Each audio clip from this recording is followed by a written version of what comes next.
La Gazette du Togo, une vision sur l'actualité togolaise et sur le monde.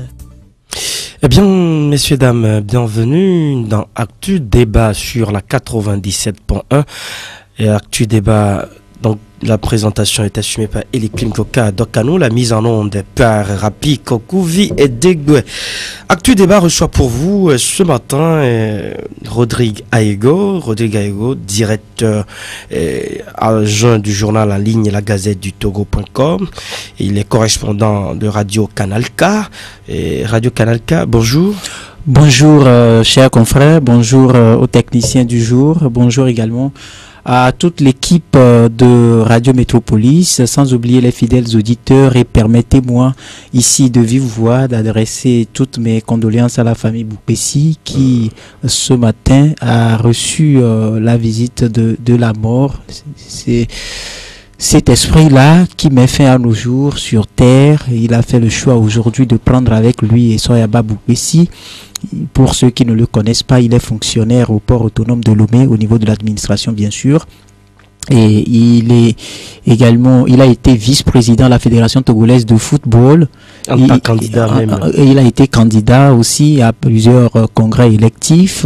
Il est président, ou on va dire désormais ancien président de l'association sportive Togo-Port. Donc nous disons toutes nos condoléances aux familles éplorées, à la famille du football, à l'administration du port autonome de Lomé, et également prier Dieu pour qu'il puisse l'accueillir en sa dernière demeure. Toute la rédaction de la Super Radio présente également à la famille toutes ses condoléances. Et Rodrigue, nous parlons politique. Rodrigue, la proposition de loi et donc de l'Alliance nationale pour le changement et des députés de l'ADI est retournée sur donc la décision de la Cour constitutionnelle à l'Assemblée nationale, notamment dans la commission, au niveau de la commission des lois. Et la reprise des travaux à l'Assemblée nationale va également examiner, l'un des sujets à examiner à l'Assemblée nationale, et c'est également ce sujet. L'attention de tous les analystes et journalistes porte essentiellement sur cette question, cette proposition de loi qui est dans le cadre des réformes politiques et institutionnelles du pays. Et comment vous suivez cette reprise des travaux?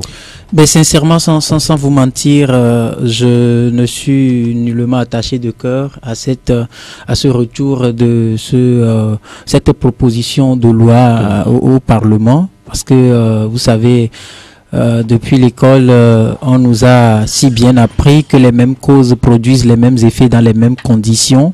Nous avons affaire aux mêmes personnes qui hier avaient rejeté les différentes propositions de projets portant réforme de la constitution togolaise. Et donc aujourd'hui, on a eu deux rejets. On a eu un rejet introduit par d'abord le gouvernement. On a eu sur initiative des députés de l'opposition. 2014. Voilà, et sur initiative des députés de l'opposition, l'ANC a dit, ça a été rejeté, et c'est le même projet qui revient dans les mains des mêmes personnes qui adoptent les mêmes comportements. Alors moi je me demande, qu'est-ce qu'on pourra faire avec une telle Assemblée nationale? On pourra rien faire. On pourra rien faire parce que l'Assemblée demeure fortement colorée. Et quand cette Assemblée a pu désavouer le Premier ministre d'alors, puisque c'était le gouvernement qui avait introduit le projet de loi, et quand un gouvernement introduit un projet de loi et que la majorité dont il est issu rejette le projet, la conséquence directe, c'est la démission au fait de ce gouvernement, parce que le gouvernement a été désavoué par les élus du peuple. D'autant plus que dans le programme, par ce même premier ministre devant les parlementaires, voilà, il figurait également cette initiative de proposition de réforme qui avait été acceptée par les mêmes parlementaires. Comprenez que moi j'appelle ça anomalie, parce qu'on n'a pas affaire à une Assemblée nationale qu'on admire dans d'autres pays sous d'autres cieux. Nous avons affaire à une assemblée atypique. C'est là où je rejoins le parti Front des Patriotes pour la démocratie, FPD, de l'honorable Dimon Auré, qui indique clairement qu'il faille aller aux réformes profondes de l'armée, de l'administration publique, aller à une constituante pour redéfinir les bases nouvelles à un état de droit et un état de vraie démocratie et non de canaillocratie comme l'appelle le professeur Togoata Pedoama. Et ce n'est qu'à partir de là qu'on pourra voir si nous sommes dotés d'une capacité de nous départir des considérations partisanes pour aller vers ce qu'on peut appeler nationalisme ou aller vers, comment dirais-je, un citoyen qui aspire au développement harmonieux et comment dirais-je, harmonieux et intégral de son pays. Nous n'en sommes pas là malheureusement et je considère que c'est un entraînement ou encore une séance d'entraînement de plus par rapport aux réformes. Et puis, bon, je n'y attends rien, mais le miracle peut arriver parce que Dieu étant Dieu peut toucher au cœur de Pierre qui refuse de s'ouvrir pour permettre le décollage, le vrai décollage à notre pays. Et si Dieu arrive à toucher à ces cœurs-là, il pourrait y avoir un miracle où on ne s'attarderait pas sur des détails, notamment accorder encore un mandat de plus à X ou à Y, ou empêcher X ou Y d'y aller. On sera dans un débat de bon sens et non de non-sens. Et Rodrigue, vous dites soutenir donc la proposition de l'ancien ministre de la Communication, député à l'Assemblée nationale, Dimon Auré, président du parti FPD. Et cette proposition de mise en place d'une constituante, d'une transition qui suivra, ou qui viendra bien avant peut-être. Et pourtant, nous avons connu une transition politique au Togo. Oui, on a connu une transition politique au Togo. Il n'a pas pu régler quand même la crise sociale. D'ici la conférence, comment dirais-je, la transition qui a été mise en place au lendemain de la conférence nationale souveraine n'a pas pu régler les problèmes du Togo. C'est parce qu'à un moment donné de notre histoire, les gens ont adopté la gloutonnerie. Les gens ont pensé qu'ils étaient indispensables dans l'appareil gouvernemental. Et les gens se disent, nous avons combattu et nous devons impérativement manger le fruit de ce combat. Nous devons apprendre aujourd'hui à comprendre que dans cette vie, on peut contribuer à créer quelque chose sans toutefois en tirer directement profit, mais se réjouir du fait que ça profite à un bon nombre de personnes. Quand on prend par exemple aujourd'hui Radio Métropolis, si le fondateur de cette radio veut passer en revue ses dépenses personnelles en matière de gestion de l'équipe, d'entretien des appareils, de satisfaction des différentes factures, notamment de la TDE, de la CET, etc., longtemps, cette radio devrait être fermée. Pourquoi? Parce que je ne vois pas d'entrée publicitaire qui puisse combler ce vide. Je suis journaliste, j'ai eu la chance d'appartenir à l'administration d'une radio et un peu plus d'une télé, et je sais de quoi il s'agit. Mais tout simplement parce que la personne considère que plusieurs milliers de personnes sont à l'écoute tous les jours des programmes ou du programme proposé par Radio Métropolis, il faille aller de l'avant. Et il faille donc aller de l'avant, comme vous le dites. Et à l'époque, les gens n'avaient pas pensé comme ça. Ils étaient dans la logique où il faut des coups bas pour empêcher X ou Y. Mais plus loin, l'histoire a donné raison à ceux qui pensaient qu'il faille bloquer quelqu'un d'atteindre la magistrature suprême, puisque cette personne a au finish participer à la table, au mets proposé par le diable autour de sa table. Vous parlez de qui exactement? Quand vous interrogez l'histoire, vous allez vous repérer facilement. Mais juste pour dire à ceux qui nous suivent que l'histoire a donné raison à ces personnes-là. Mais aujourd'hui, leur pensée d'antan peut être remodelée, aller dans le sens du patriotisme. Parce que nous avons en partage une seule et unique nation, le Togo. C'est pour nous tous. Et nous ne devons plus penser à Eli. Comme quoi, si je dis la vérité à Eli, il ne va plus m'inviter sur Métropolis. Et donc, je vais m'abstenir de lui dire la vérité qui constitue un fléau qui empêche son propre développement. Nous en sommes là. Les gens s'attachent au ventre. Les gens s'attachent à X ou à Y. Et ils ne veulent pas penser nation, mais ils pensent parti politique ou intérêt personnel ou intérêt partisan. Eh bien, Rodrigue, revenons à la question portant sur les réformes politiques et institutionnelles.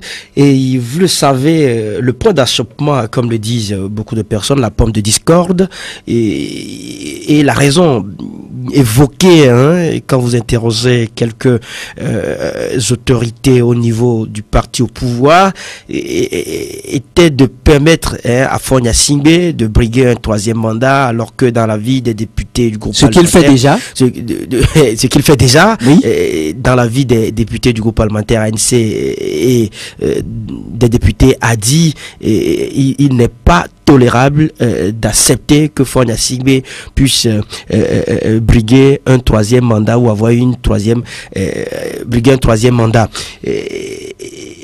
Et là, plus loin, on apprend donc qu'il y a un bout de phrase qui fâche dans la proposition de loi de révision constitutionnelle déposée sur la table de l'Assemblée nationale par les députés ANC. A dit, une disposition semble l'emporter sur les autres, à savoir la limitation du nombre de mandats présidentiels. Si tout le monde s'accorde à dire que toutes les parties sont d'accord qu'il faut limiter le nombre de mandats au Togo, non moins vrai est qu'il y a un bout de phrase dans la disposition du nouvel article 59 de la Constitution qui fâche le pouvoir et qui a fait que le projet de loi de révision constitutionnelle soumis par le gouvernement à l'Assemblée nationale n'a pas abouti en juin 2014. Il s'agit du fameux du fameux bout de phrase en aucun cas nul ne peut, auquel on ajoute nul ne peut faire plus de deux mandats. Voilà le bout de phrase qui constitue la pomme de discorde. Alors, un petit commentaire. Je vais vous étonner, parce que ça, ce que vous appelez bout de phrase, c'est la mère, la moelle épinière, l'épine dorsale de la constitution togolaise. Et c'est le secret qui fait avancer tous les pays aujourd'hui. C'est l'élément protecteur de la l'élément démocratie. Protecteur. On ne va pas fabriquer des dinosaures, mais quelles que soient les compétences intrinsèques des individus, ils doivent passer pour que les institutions restent. On ne peut en aucun cas chercher aujourd'hui à partir avec une institution.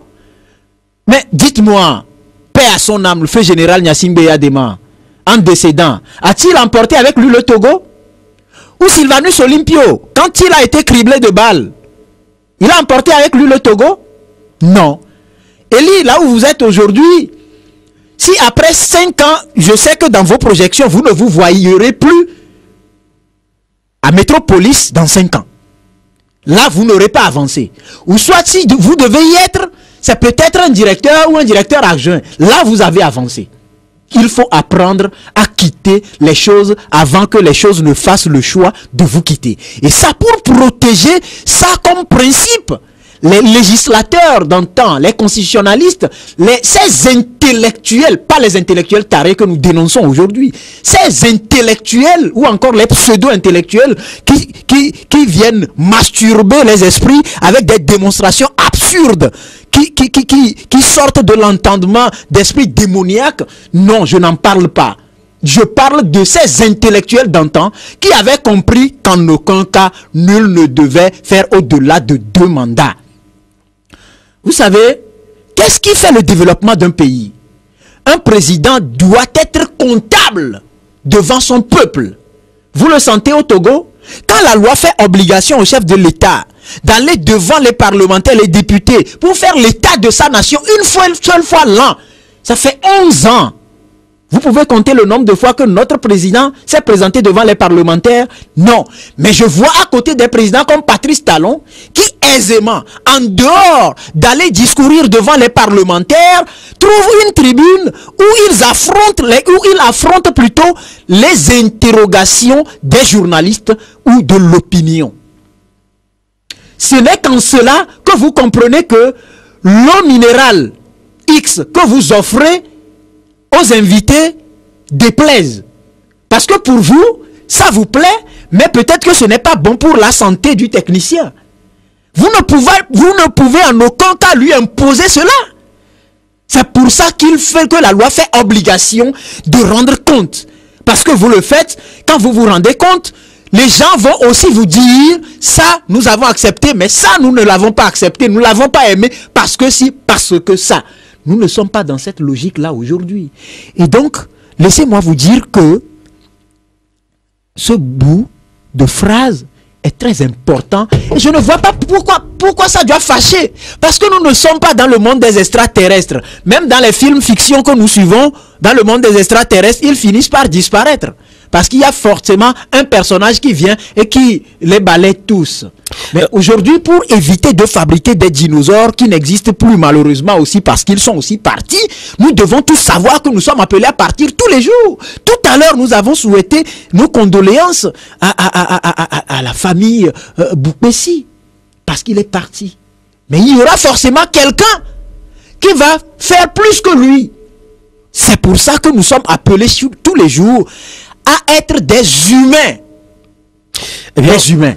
Et donc j'en appelle à la conscience de tout le monde, de tous les députés qui siègent devant cette proposition de loi-là, que ce n'est nullement un bout de phrase qui doit inquiéter X ou Y. Parce que nous voyons des gens qui détournent la satiété, le denier public, ils ne sont pas inquiétés, ils rendent compte à personne. Il y a des dépenses insolentes qui se font au dos du contribuable togolais, on ne rend compte à personne. Et c'est à ce moment juste que le peuple, la majorité du peuple togolais croupit dans la misère ambiante, dans le tréfonds, le cachot de la misère, le ventre mou de la misère. Eh bien, Rodrigue, dans la foulée de cette proposition, il y a en avril, dans la foulée de cette proposition, Maître Apollinaire m'a dit en vie à Goïbo par rapport au fait que la pomme de discorde porte essentiellement sur ce bout de phrase. Goïbo avait proposé à la classe politique de l'opposition d'accepter la candidature de Fornia Singbe, de se représenter pour briguer un troisième mandat. Guillaume également, il avait souhaité, et puisque dans leur explication, ils disent que la candidature de Fornia Singbe ne signifiait pas automatiquement troisième mandat de Fornia Singbe. Je pense que c'est l'homme politique de répondre à cette question, parce qu'il devrait revenir pour faire le bilan après sa proposition qui a mordu malheureusement, parce que c'est ça que nous vivons actuellement. Oui, nous vivons actuellement. Il devrait venir parce que normalement, si je ne vois pas que l'opposition a raté le coche. Quel coche? Je ne comprends pas. On aurait pu accepter une troisième candidature. On aurait quand même aujourd'hui la limitation du mandat présidentiel. Accepter ou pas, parce que nul ne pouvait accepter cela. Et pourtant on le vit, cette réalité. Nous le vivons parce que nous sommes face à un système qui ne veut rien changer. Alors quelle est l'alternative? Aujourd'hui, je vous assure. L'alternative, c'est quoi? L'alternative aujourd'hui, c'est que le président de la République, son Excellence Faure Essozimna Gnassingbé, c'est un beau nom que j'aime beaucoup, que j'adore. C'est un personnage que je veux voir légendaire. Qu'il prenne ses responsabilités, qu'il donne au peuple togolais ce pourquoi la lutte persiste depuis plus de 25 ans. L'autre question qui... Et si vous voulez, je peux aller plus loin. C'est-à-dire aujourd'hui, si le pouvoir a la volonté d'opérer les réformes, on ne doit même pas regarder l'opposition. Parce que je me souviens bien, l'opposition n'a jamais réussi à stopper un processus électoral dans ce pays, quelle que soit leur volonté.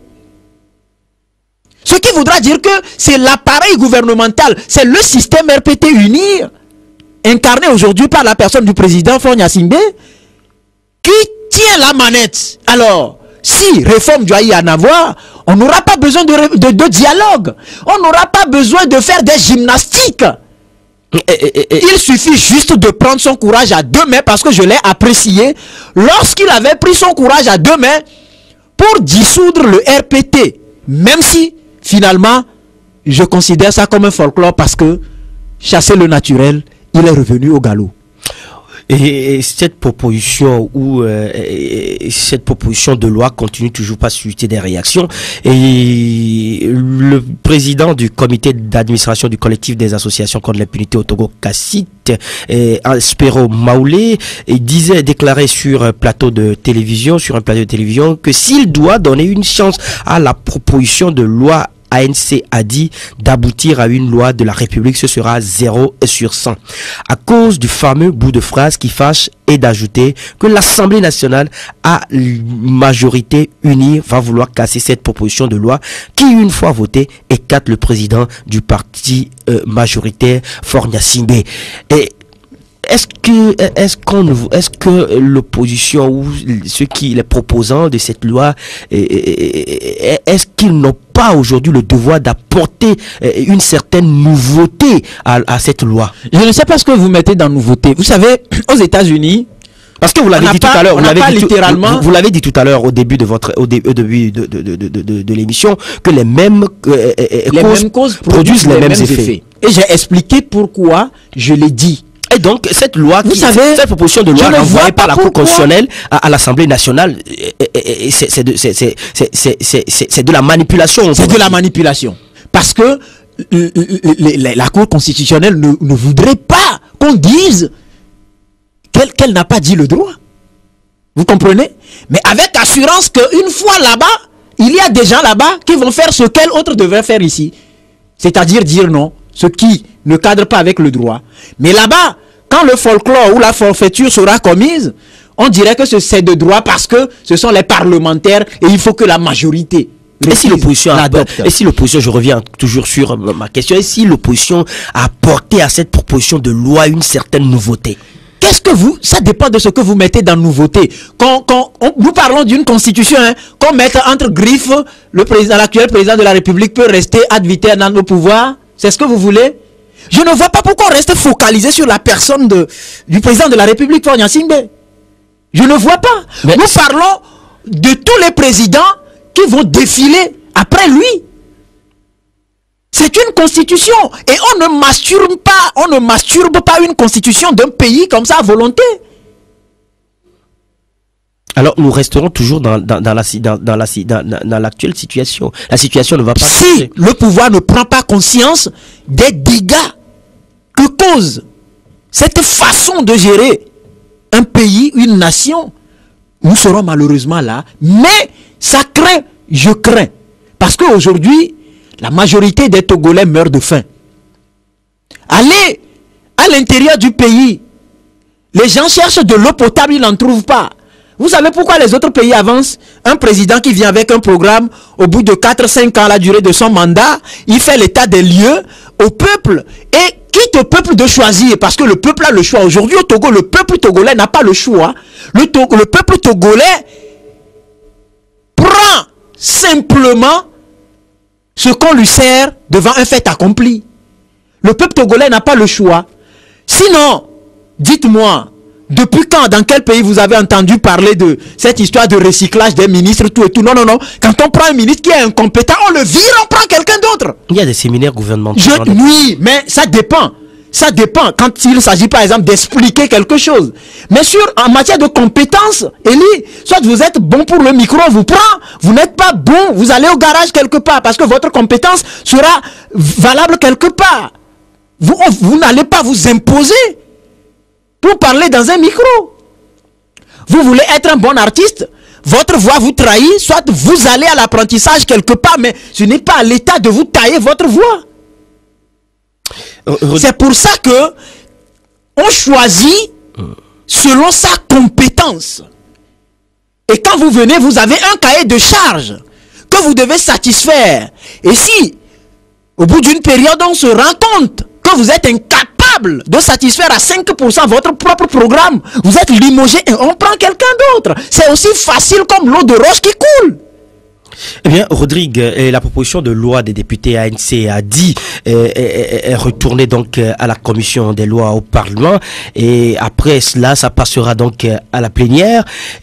Mais quand on lit un peu les derniers discours, les derniers propos tenus par le président Dama Dramani, comme vous venez de le dire, on sent que ce sera un bébé mort-né, puisque Dama Dramani dit, par exemple, que il demande donc aux députés de prendre part, de prendre une part citoyenne et républicaine au processus de réforme conduit par la commission Awa Nana. Et cette commission qui aujourd'hui, vous le savez, est en train de traiter, de réfléchir sur les réformes politiques du Togo. On a l'impression que les réformes se font à deux volets. Oui, c'est pour ça que je vous dis que c'est du folklore. C'est du folklore. Et je vous ai démontré ça tout à l'heure. Hein? Je vous ai démontré ça tout à l'heure. On a une commission qui traite des réformes. La même question est débattue au niveau de l'Assemblée nationale. Oui, il y a quelque chose qui me fait rire. Vous savez que il y a des comportements, quand vous êtes père de famille, vous les adoptez, vous n'avez plus le courage de regarder en face vos enfants. Est-ce que vous le savez? Si vous êtes humain. Il y a des comportements, vous allez ici, vous l'adoptez ici à la radio, demain, il vous sera très difficile d'arriver. Ça dépend, même si vous, ça dépend aussi des consciences. Attends. Maintenant, mais si vous arrivez, vous aurez du mal à regarder en face vos collègues comme vous le faites habituellement. Et je vous dis, que ça dépend aussi des consciences. Non, quand vous sentez ça, c'est que vous êtes humain. C'est pour ça que sur toutes les langues on dit il faut humaniser ci, il faut humaniser ça. Parce que quand on est humain, on considère autrui, on considère les besoins d'autrui, on considère si, ça. C'est la seule différence entre nous et les animaux. Vous comprenez? Hein? Nous sommes des humains, ils sont des animaux. Nous sommes dans quel monde? Dans une jungle? Non. Il faut aujourd'hui que les gens prennent conscience pour délivrer ce pays. Et les réformes seront... Je ne vois pas ce machin de quoi, groupe de quoi. Maintenant, ce qui étonne, je vais vous faire... Vous serez étonné. Dans ce groupe d'intellectuels, vous avez l'ancien premier ministre Artem Kosisi Lagodi Aoumezounou qui avait dans son programme, lorsqu'il était premier ministre, proposé ou décliné clairement qu'il allait opérer les réformes. Mais avant de partir, qu'est-ce qu'il a dit? Nous sommes allés au-delà du cahier de charges à nous soumis, sans opérer les réformes. Quel est ce cahier de charges-là? Parce que si c'est le programme qui a été dévoilé devant les parlementaires, il y a bel et bien réforme constitutionnelle et institutionnelle dedans. Mais en disant que nous sommes allés au-delà même du cahier de charges à nous soumis, et aujourd'hui, on reprend les mêmes pour réfléchir. Et non, je crois que le professeur Togo Atapedouama a raison. Il a appelé ça la canaillocratie. Il a raison. Parce que on ne peut pas... Vous me rejoignez ou il me rejoint. On sait pertinemment quand au niveau de la Cour constitutionnelle, en ordonnant le retour du projet de loi, c'est juste comment l'eau versée sur le dos du canard. Hein, ça ne donnera rien. Tu comprends, non? Mais ça, parce que cela donnera un résultat probant. Si et seulement si l'opposition ou les députés de l'opposition à l'Assemblée nationale, je parle de l'ANC et de l'ADI, arrivent à mettre un peu de l'eau dans leur vin. Qu'est-ce que vous appelez mettre de l'eau dans leur vin? Je vous ai posé la question entre temps. Hein, ce n'est pas moi qui pose les questions malheureusement, mais je m'interroge. Les gens veulent que le groupe parlementaire ou les deux partis qui ont proposé ces réformes-là mettent entre parenthèses, bon, après en aucun cas nul ne peut briguer au-delà de 2 mandats, mettre entre parenthèses, excepté le président Faure Gnassingbé. C'est ça que les gens veulent. Là, nous ne sommes plus dans une constitution. Là, nous ne parlons plus d'une république. Quand vous voyez la France, vous êtes fiers? Vous êtes fiers? C'est une fierté en matière de démocratie. De démocratie. Et quand vous voyez le Togo, vous êtes fiers? Moi, je ne suis pas fier. Je ne suis pas fier parce que je donne l'exemple. Elie, là où vous êtes ministrable. Je suis ministrable présidentiel. Vous l'êtes aussi. Il y a plusieurs Togolais qui le sont. Mais un pays ne peut que se développer lorsqu'on libère les énergies, comme le président Faure Gnassingbé l'a dit. C'est en cela que je dis qu'il faille qu'il puisse libérer ou faire libérer les énergies. En permettant à chacun de rêver. Vous savez pourquoi les enfants n'apprennent plus aujourd'hui? Parce que nous, parents, nous les décourageons. En faisant quoi? Miato ikakachan, zemidianpo le koué. Miato ikakachan, il y a deux pauvres, on a les radios, on est journaliste. Vous comprenez? Et le métier que ce système nous a fabriqué et qui continue et dont on continue de faire la promotion, c'est l'armée. Vous avez vu, on a encore lancé des... Et malheureusement, avec ce bon nombre que nous avons, qui dépensent tellement au dos du contribuable togolais, affamé, qui ne se soigne même pas, parce que si vous allez au CHU Tokoin, ou comme on l'appelle, moi je ne vais plus l'appeler Sylvanus Olympio, parce que ce n'est pas digne. Ce n'est pas digne. Vous allez là-bas, c'est un mouroir. Absolu. Ouais, et dans ça, il faut que les gens prennent conscience de ça pour ne pas rester focalisé sur une personne. Ce n'est pas un Superman. Ce n'est pas un super-héros. Les hommes tombent malades. Les hommes meurent. Mais Rodrigue, comprenez que nous sommes dans une situation de crise sociopolitique. Et qu'il faut... Sciemment alimenté. Sciemment créé. Et comment? Mais c'est créé. C'est fait à dessein. Parce que vous vous souvenez d'une ligne de l'ancienne hymne national, vous l'avez chanté à l'école. Quand nous sommes divisés, l'ennemi s'infiltre dans nos rangs pour nous exploiter. Sauf qu'au Togo, dans le cas actuel, l'ennemi ne vient pas de l'extérieur, mais l'ennemi est à l'intérieur. Et la division, c'est au sein du peuple. Nous sommes divisés et puis l'ennemi continue son chemin. C'est malheureusement ça. Rodrigue, je te posais la question il y a quelques instants de savoir quelle est l'alternative. Et donc, parce que l'opposition doit faire, l'opposition doit faire des efforts. Et quand par exemple on trouve dans les propos de Jean-Pierre Fabre qui dit à la commémoration, dans son message adressé à la veille de la commémoration du 57e anniversaire de l'indépendance du Togo, Jean-Pierre Fabre qui dit dit que personne ne se déjuge. Les multiples dialogues et accords ont besoin de voir leurs résultats enfin mis en œuvre en l'état, sans qu'il y ait des négociations sur les résultats, suivi d'autres négociations sur des résultats, sur des résultats de résultats. Ça voudrait dire, c'est quand même un discours très tranché. Oui, très tranché. Et puis, je l'admets ainsi parce que je vous ai donné l'exemple tout à l'heure. Les gens proposaient hier qu'on puisse laisser l'actuel président poursuivre dans un troisième mandat au moment où d'autres se limitent à un mandat. Il ne parlait pas de mandat, il parlait de candidature. Non, mais écoutez. Au Togo, quand on parle de candidature à un certain niveau, c'est qu'on est sûr que la personne est passée. Et puis quand vous prenez l'appareil électoral, même l'appareil, le dispositif qui organise les élections, aujourd'hui, en l'état actuel, quand les gens disent, j'entends, les gens disent... On aurait pu quand même limiter le mandat. Ça, c'est très important, Rodrigue. Il faut limiter le mandat. On aurait pu le limiter. Quand? En favorisant un troisième mandat. En laissant une troisième candidature. Oui, maintenant, dites-moi comment on peut formuler ça dans la Constitution, dans une constitution d'une république. Comment on peut formuler ça? C'est ça qu'il faut qu'on nous démontre. Comment on peut formuler ça pour que le président qui va arriver ne fasse pas 3 mandats? Pour que les gens qui vont suivre ne fassent pas 3 mandats. Donc, je crois, Rodrigue, que c'est ce qui nécessite, donc, ou c'est ce qui exige, donc, qu'il y ait une certaine négociation sur la formulation. Est-ce qu'on doit négocier sur des principes comment vous l'appelez? Les principes démocratiques. Les principes démocratiques. Oui, Rodrigue, je vous le disais il y a quelques instants, que nous ne sommes pas dans une situation normale. Nous sommes dans une situation qui nous oblige à aller à des concessions, à aller à des compromis pour favoriser ou pour négocier l'avenir politique du pays. Oui, vous savez, quand vous êtes malade et vous voulez faire un traitement à minima, vous faites votre chemin vers la tombe, vers la mort. Vous avez besoin d'un bon traitement. Et si vous ne vous traitez pas aucunement, mais vous allez vous mourrez. Ouais. Il vaut mieux se traiter à demi. Non, c'est comme vous prenez le paludisme. Quand vous ratez une prise d'un produit, qu'est-ce que ça donne? Les médecins appellent ça rechute. Et en cas de rechute, si on ne fait pas extrêmement attention, c'est la mort subite. On est d'accord?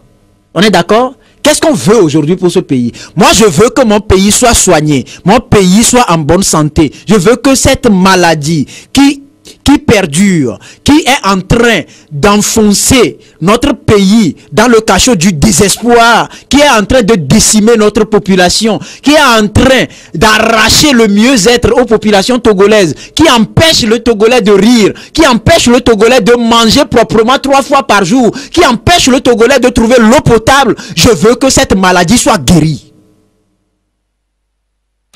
Rodrigue. Et on ne peut pas guérir cette maladie à minima.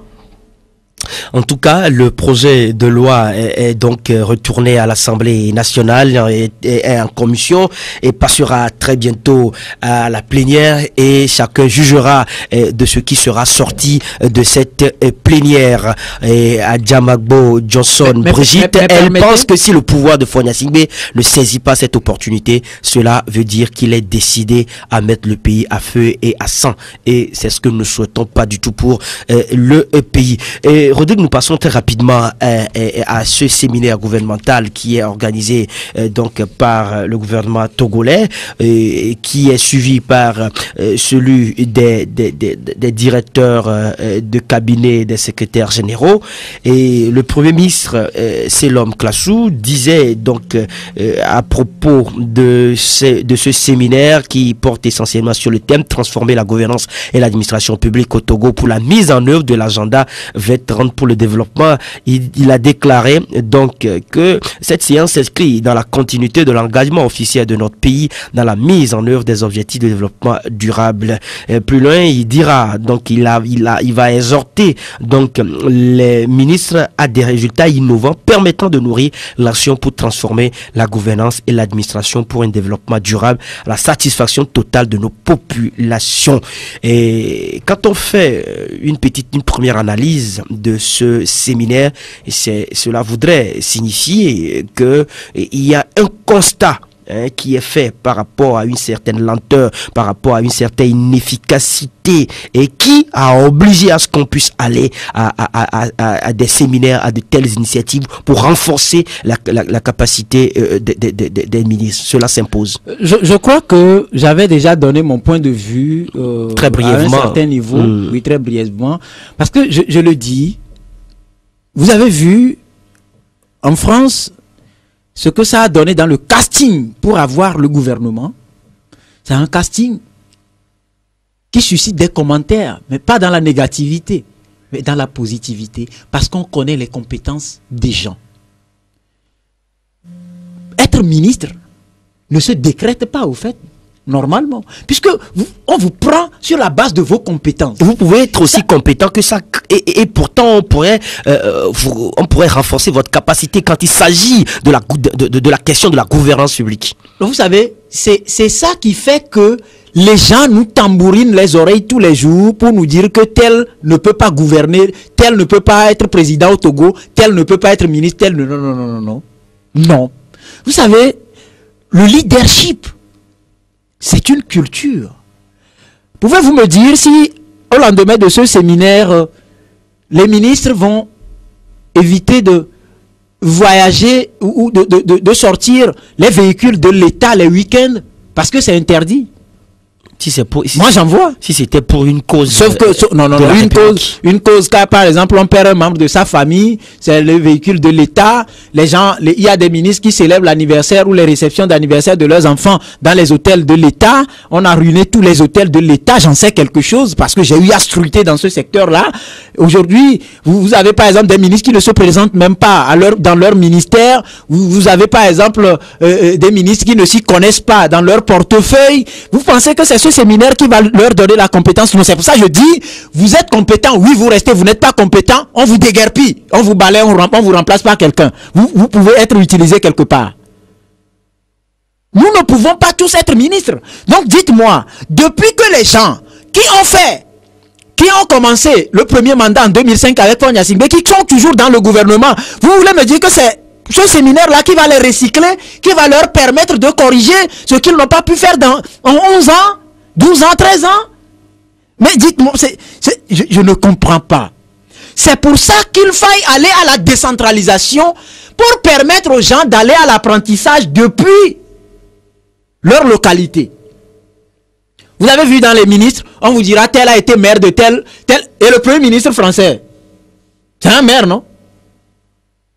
Il a déjà eu à démontrer sa capacité à gérer la chose publique.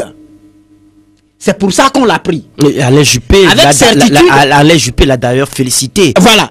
Avec certitude qu'il va réussir sa mission. Vous avez vu son casting? Mais nous, même composer une équipe gouvernementale, c'est pas césarienne. Et après, on l'envoie en réanimation pour lui insuffler encore un peu d'oxygène. Vous voulez me dire que c'est un lendemain de ce séminaire qu'on va trouver un portefeuille au ministre sans portefeuille? Des ministres, j'appelle ça un peu gonfle effectif. Non, Elie, vous savez, aujourd'hui, il y a des jeunes compétents. Vous pensez que c'est au lendemain de ce séminaire qu'on va renvoyer les pépés qui sont censés être en retraite? Ils doivent être à la retraite. Il y a des jeunes qui peuvent. Il y a l'école normale d'administration qui continue de former les gens, non? Ou bien, oui. Eux, on les forme pourquoi? Pour aller conduire du Zémidian? Pour devenir journaliste? On les forme pour être des agents de l'administration. Des agents de l'administration. Vous comprenez? C'est très important aujourd'hui. C'est très important. On ne peut pas, par exemple, prendre un docteur et le balancer à la tête, par exemple, d'un secteur touristique. Ce n'est pas son domaine. Il s'y connaît pas. Il va y faire quoi? Il faut qu'on arrête aujourd'hui avec les nominations politiques. Même si on doit continuer, qu'on les base sur la compétence des gens. Je crois que c'est ce que souhaite vivement le gouvernement. C'est l'homme clash. Mais non, je connais. C'est dans le même gouvernement qu'on a débarqué certains à midi pour malversation financière. Et on retrouve bizarrement. Mais écoutez, c'est des énormités. C'est des anomalies qui nous ridiculisent sur le plan international. Vous comprenez? Mais ce n'est pas tous les ministres. Tous les ministres ne sont pas moins compétents comme tu voudrais. Non, je ne dis pas qu'ils sont moins compétents. Mais si vous voulez, est-ce que c'est la compétence? Est-ce que le problème se pose au niveau de des compétences ou plutôt au niveau des résultats à produire? Non. Quand il y a la compétence et la qualité du programme, du cahier de charge, il y a la qualité du personnel, donc un bon casting. Il y a aussi forcément le résultat. On peut être aussi. Et s'il n'y a pas le résultat, ne pas produire les résultats escomptés. Là, on vous vire, on prend quelqu'un. C'est ce que je dis. Non, mais souffrez que c'est ça. Au fait, on prend quelqu'un. Vous pensez que si vous, Elie, on doit vous laisser à l'apprentissage au micro ici, combien de personnes vont suivre Métropolis? Non. Vous pensez que le technicien, s'il ne maîtrise pas les touches, il va nous servir par exemple des musiques en fond sonore en pleine émission et tout. Vous pensez qu'on va le laisser là-bas plusieurs années pour dire non, il va apprendre, on va le recycler. Non, on va le mettre quelque part s'il faille le recycler. Vous comprenez? Nous parlons de la gestion d'un État, d'une république. Nous ne parlons pas d'une entreprise personnelle, même dans votre entreprise personnelle. Si vous vous rendez compte que votre femme est votre comptable et l'argent, elle n'arrive pas à manipuler l'argent, elle devient kleptomane et elle en prend tous les jours. Si vous tenez à la survie de votre entreprise, vous allez avoir le courage de débarquer votre femme.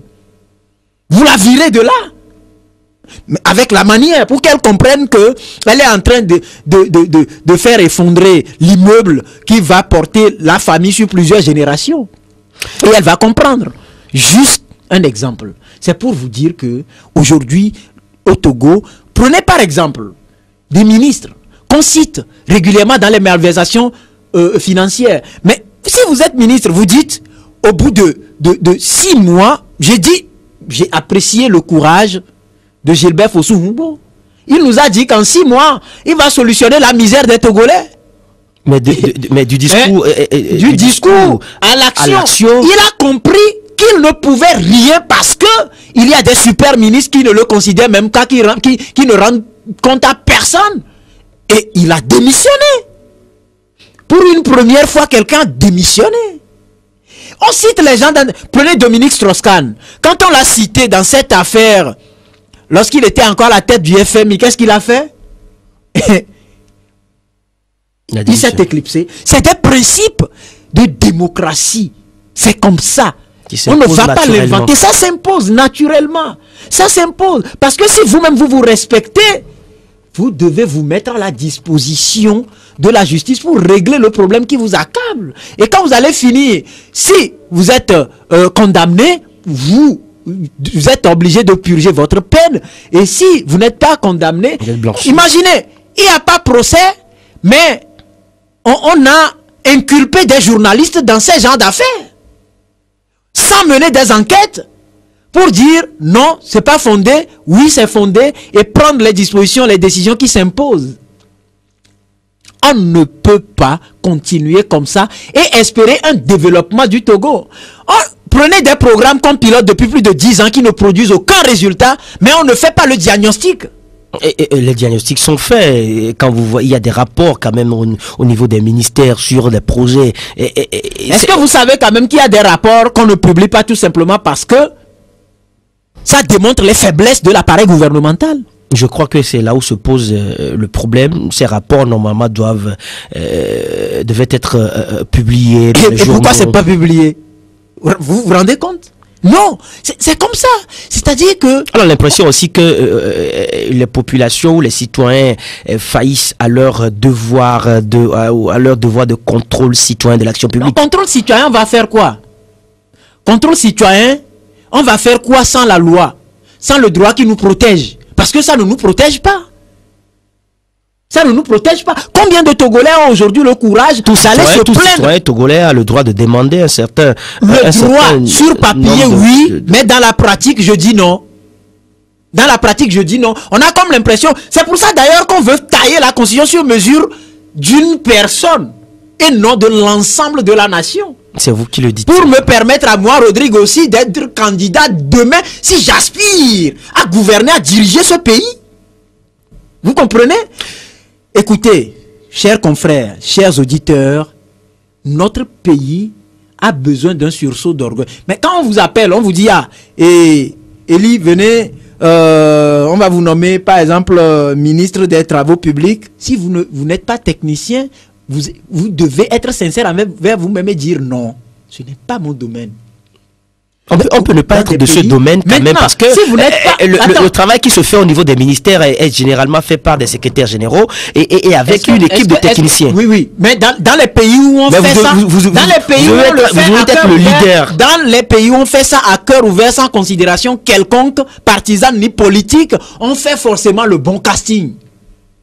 Mais le jour où on va prendre un menuisier et lui confier le poste de chef programme ou de la direction des programmes de métropolis, qu'est-ce que vous allez servir aux gens? Vous allez vendre des clous?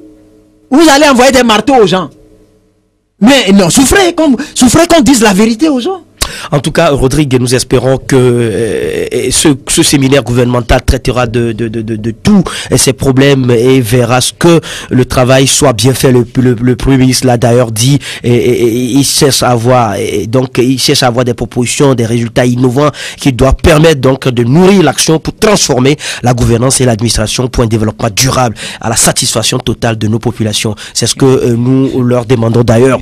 Et Rodrigue, très rapidement, les violences sur nos terrains, et la dernière en date c'est celle de Kara, Asco de Kara et c'est ça, Fouadan de Dapaon, et ils sont allés sur le ring. C'est vraiment des actes inciviques et qu'il faut vraiment dénoncer. Le poisson pourrit par la tête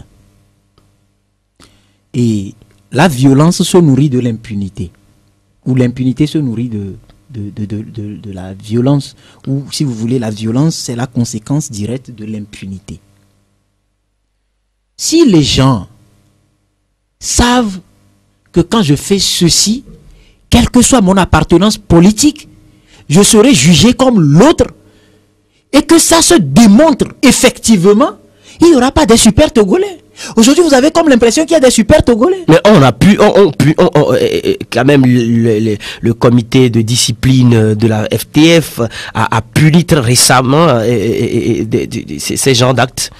est-ce que ça date d'aujourd'hui, les cas de violence? On a laissé la plaie. Ici, on parle de cas de violence sur le plan footballistique. On a laissé la plaie qui aujourd'hui mérite une attention particulière, un autre traitement. Souvenez-vous de la CAN au Gabon. Si simple vocal a permis qu'on puisse renvoyer au pays ce citoyen et l'emprisonner malgré qu'il ait en amont présenté ses excuses depuis le Gabon. Pourquoi est-ce que les gens qui cassent la tête aux autres tout et tout, parce que le ministre Yak avait dit, vous partez au Bénin, on va vous chercher.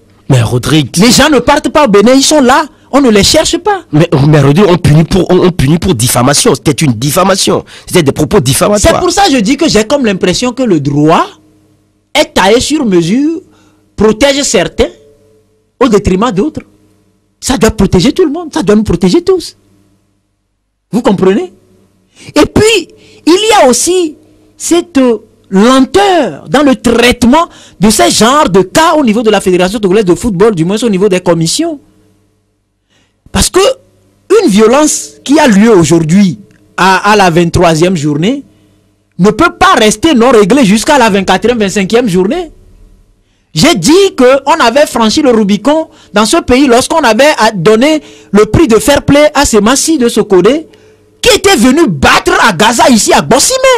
J'ai vu les gens escalader le mur comme des serpents, on les a retournés parce qu'il y a d'autres groupes derrière qui les ont renvoyés dans la clôture. Vous avez vu des gourdins dans les mains, mais à la fin de la saison, c'était un trophée de fair play. Quand il faut, et puis regardez cette façon de faire. Quand on doit décorer par exemple des gens qui sont cités dans des affaires nauséabondes, dans des affaires de haute criminalité, on doit les décorer. Oui, c'est toujours ça. On doit les décorer, on doit les féliciter, on doit les promouvoir.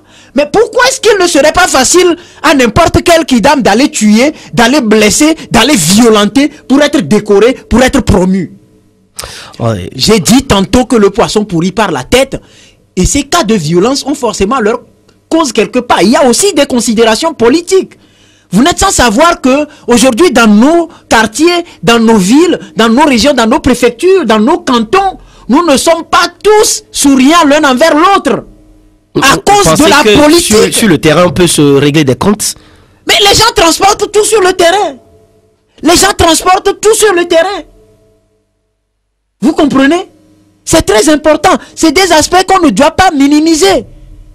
Vous vous souvenez qu'à Badou, ici dans ce pays, pour simple manifestation comme ça, les populations sont allées jusqu'à hisser le drapeau d'un autre pays? Interrogez, allez-y, posez-vous la question de savoir pourquoi est-ce qu'on ferait ça? C'est assez profond. Les gens sont en train d'extérioriser parce que la personne d'abord a du mal à manger à la maison. Il vient au terrain et il a besoin quelque part de déverser sa colère. Et puis, ça pose également le problème des infrastructures. Si nous avons de vrais terrains de foot,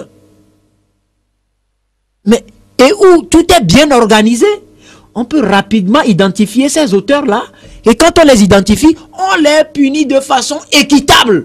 En tout cas, nous arrivons à la fin de notre débat. Et le ministre de la Sécurité, le colonel Yak Damran, a quand même dit qu'il poursuivra toute personne. Ça fait combien d'années? Ces personnes, il l'a dit très récemment. Et encore? Que même s'ils vont de-delà de nos frontières. Oui, et depuis qu'il l'a dit, il y a des gens qui sont au pays et qui continuent de blesser les gens. Il ira les chercher. Et que même les simples citoyens qui ne sont pas des supporters, tout ce monde qui rentre dans ce schéma de violence et d'actes civiques, ils seront punis. Il faut interroger les causes de la violence. Moi, je pense qu'il faut diagnostiquer le mal. Le mal est là, c'est la violence. Maintenant, il faut diagnostiquer le mal. Les causes. Il faut pouvoir guérir ça depuis la base. Quand on va arriver à guérir ça depuis la base, mais écoutez, c'est simple parce qu'aujourd'hui, ce qui nous reste est le football. J'ai vu le football Et sa force en 2005-2006, lorsque les Togolais ne pouvaient plus se saluer, lorsque les Togolais ne pouvaient même plus sortir, avoir le courage de sortir dans les rues. La double qualification du Togo pour la CAN Égypte 2006 et la Coupe du Monde Allemagne 2006 ont permis aux Togolais de sortir tous sans coloration. Alors nous avons donc le devoir de conserver cet élément d'unité en diagnostiquant le mal et en lui trouvant un remède équivalent et adéquat. Merci à vous, Rodrigue Aego. Je rappelle que vous êtes le correspondant de Radio Canal K ici au Togo et vous êtes également directeur adjoint du journal en ligne La Gazette du Togo.com. Eh bien, c'est la fin d'Actu Débat sur la Super Radio Métropolis Lomé. Merci de nous avoir suivis ici à Lomé partout ailleurs. Merci à Rapide Degbe pour l'assistance technique au micro. Eliklim Goka Dokanu, c'est bien moi. Au revoir et prenez très bien soin de vous. La vie est une chance, mieux une grâce. La Gazette du Togo, une vision sur l'actualité togolaise et sur le monde. Rejoignez-nous sur le www.lagazettedutogo.com ou sur nos comptes Facebook, Twitter et YouTube. Pour tout contact, écrivez à contact@lagazettedutogo.com ou appelez le 92 80 88 53. La Gazette du Togo, c'est l'information en continu.